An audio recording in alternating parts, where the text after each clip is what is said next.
Molweni. Goeiemorgen. Welcome back to our YouTube channel. Thank you for tuning in.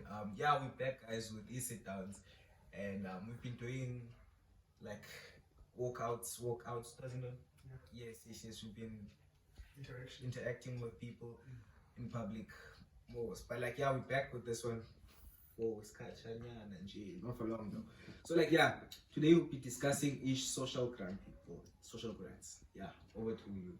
Yeah, so with the host for today, asking just a few, I'd like to believe, simple questions. Then you get a few simple answers, colloquial answers that everyone can understand, even at the lowest level. Okay, so we have some different types of social grants in South Africa. We have the SRD grant, which was known as the 350 Rand. You know, there's even Igwijo that came out. Uvela mniki 350. And then that was quite a confusing statement to me. Uvela mniki 350. Which means, what does it mean? Uvela mniki 350. Do we need social grants in South Africa? Or should I say, are social grants working in South Africans' favor? I'm calling a mixture of two words of saying yes and no. Because at some point, some people rely on them, actually. Like for the old people ones, I believe, since they can't work, they will need something to sustain themselves. So I would say those are necessary.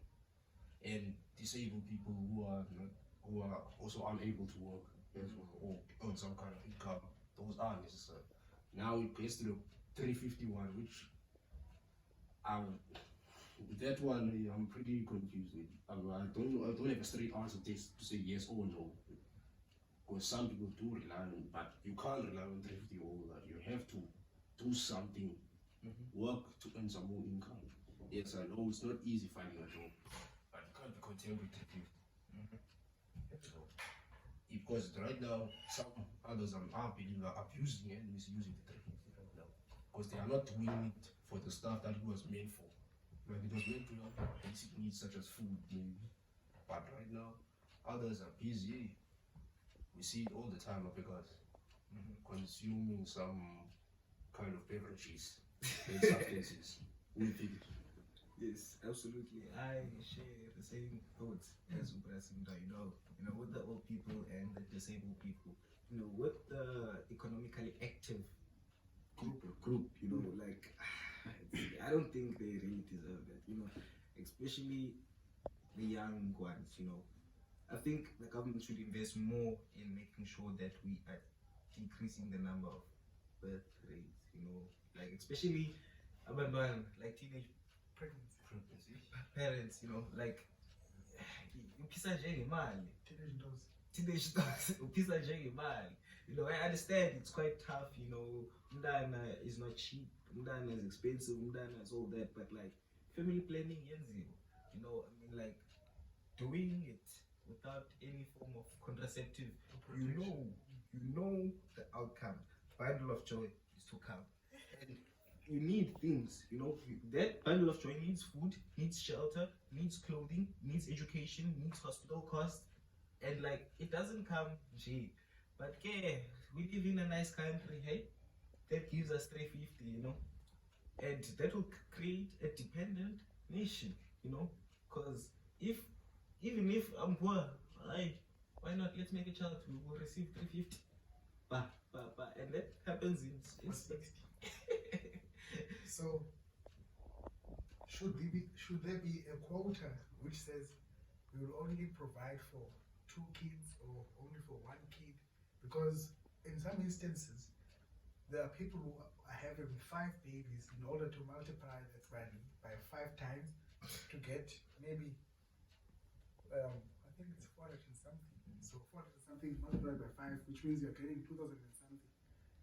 Okay, what would you do with 2,000 rands with 5 babies plus you and the baby?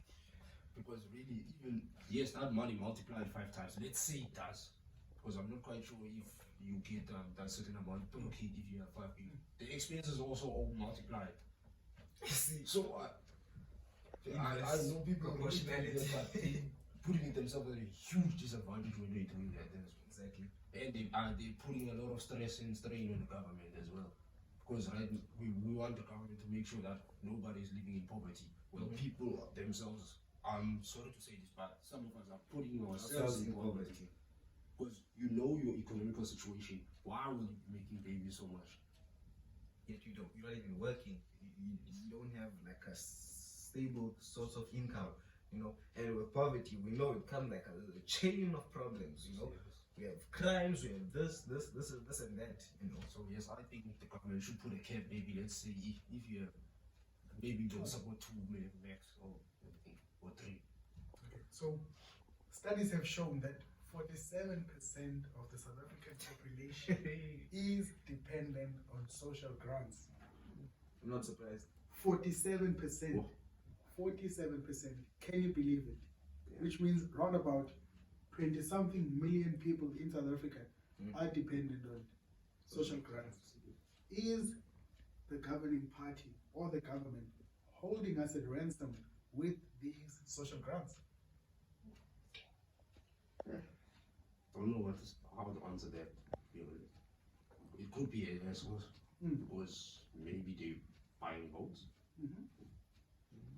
But like they're also holding back development, you know, because imagine that amount of people times the amount that the government is giving out.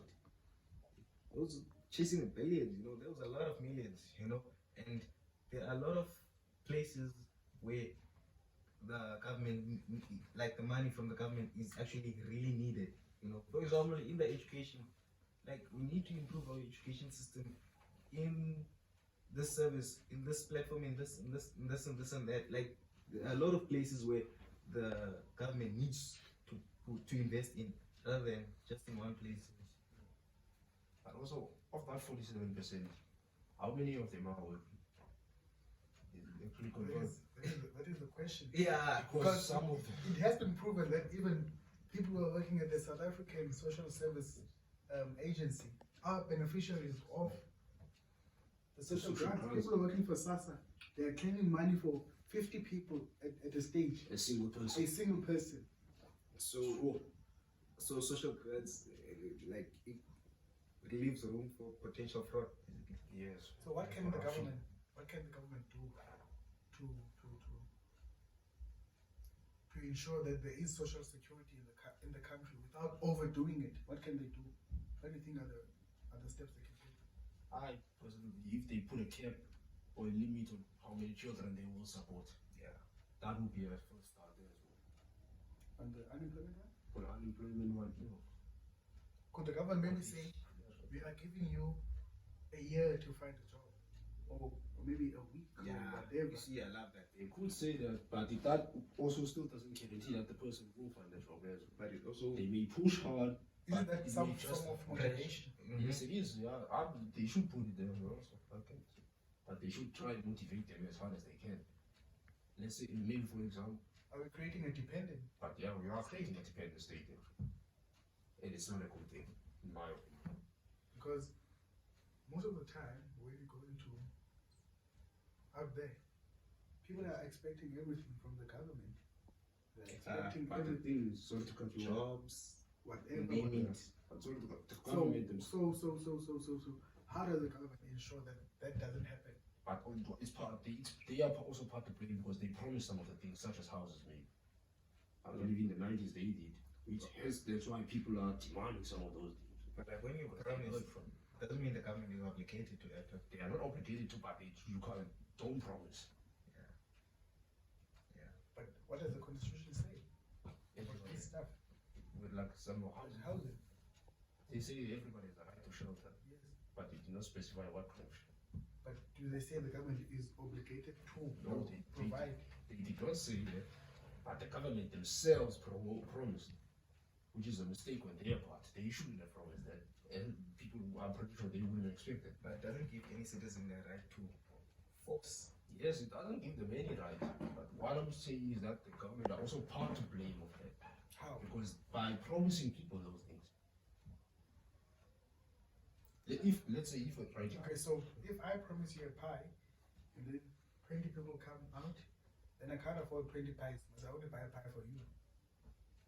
You don't only have to buy them, you can also cancel as well, but you must understand. This is what the government is doing. But you must understand that you'll be frustrated because you promised me.